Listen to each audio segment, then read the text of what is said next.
I've made it no secret over the years that my favorite Atari 2600 game is Circus Atari. There's just something about this fast and frenetic paddle game that makes me smile. The idea is simple. You control a pair of clowns as they bounce off a teeter-totter and attempt to pop rows of colored balloons. Simple, challenging, and fun. Now, in 2017, a new and exciting update to Circus Atari has hit the homebrew scene for the Atari 7800, Super Circus Atariage. Programmed by the great Robert DiCrescenzo, who has made, hands down, the best Atari 7800 homebrews, Robert has created another instant classic with his new updated take on Circus Atari. The game plays the same as the original, but like all great video game sequels, Super Circus Atariage adds new features, colorful graphics, better sound and music, and fun options that the original didn't have. When you turn the game on, you are greeted with the AtariAge logo, followed by a colorful options menu. Once you choose your options, you are ready to play. As mentioned, the gameplay is identical to Circus Atari in that you control two clowns in their suicidal bid to pop all the balloons on the screen, while trying to avoid broken bones, skull fractures, spinal injuries, or even death. Unlike Circus Atari's stick figure clowns and square balloons, Super Circus Atariage gives you two adorable little clowns with big red noses whose arms flail about and who do flips in the air, and balloons that look more like, well, balloons. One new feature that sets Super Circus Atariage apart from the original are power-ups that fall randomly from pop balloons, and there are several. A T clears the top row of balloons. A C clears the center row of balloons, while a B clears, you guessed it, the bottom row of balloons.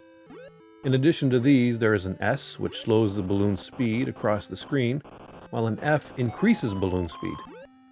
An N gives you a nice screen-wide safety net that appears at the bottom of the screen, and gives you a mulligan if you miss your clown.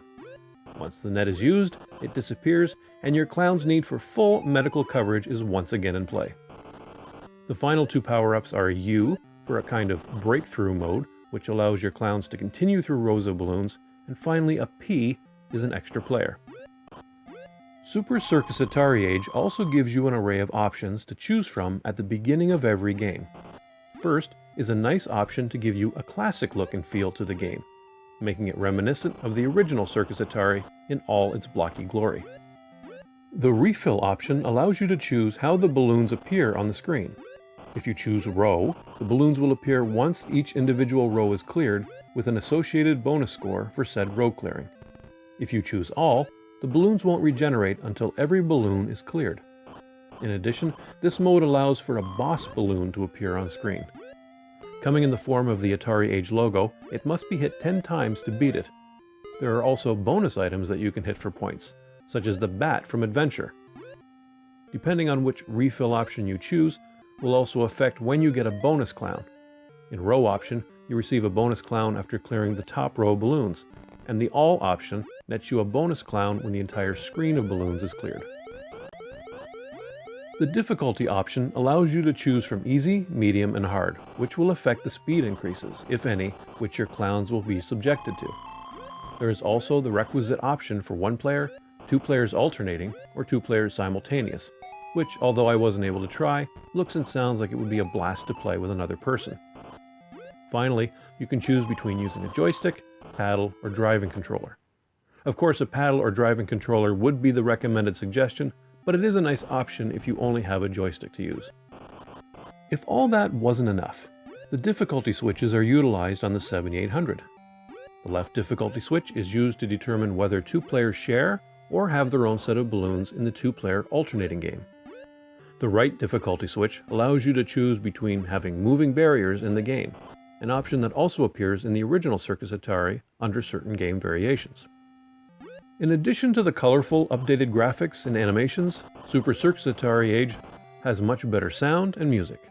This is due to the use of a pokey sound chip, which adds a nice bouncy circus-themed ditty that adds a great little musical backdrop to the game. Overall, if I were to rate a game like Super Circus Atariage, it would get a grade that probably doesn't exist. I love it too much to give it a pedestrian A+ or 100%. Bob DiCrescenzo has done things on the 7800 that convince me that if he worked for Atari in the mid-80s, he might easily have kept the 7800 a viable system during those years when it was otherwise floundering. Super Circus Atariage is, without a doubt, my favorite Atari 7800 homebrew. It is a worthy addition to your 7800 homebrew collection, and a fabulous remake of a beloved Atari 2600 classic. As of the making of this video, the game is not yet widely available in the Atariage store, but should be soon. It was only available in limited release to Atariage subscribers, of which I am one, and consider myself to be lucky enough to be an early adopter of this great game. But don't fear, Super Circus Atariage will be available soon, along with other great Atari 2600 and 7800 homebrews. Super Circus Atariage is a winner and a must-have classic in my book. This is AtariLeaf. Thanks for watching as always, and I'll see you soon.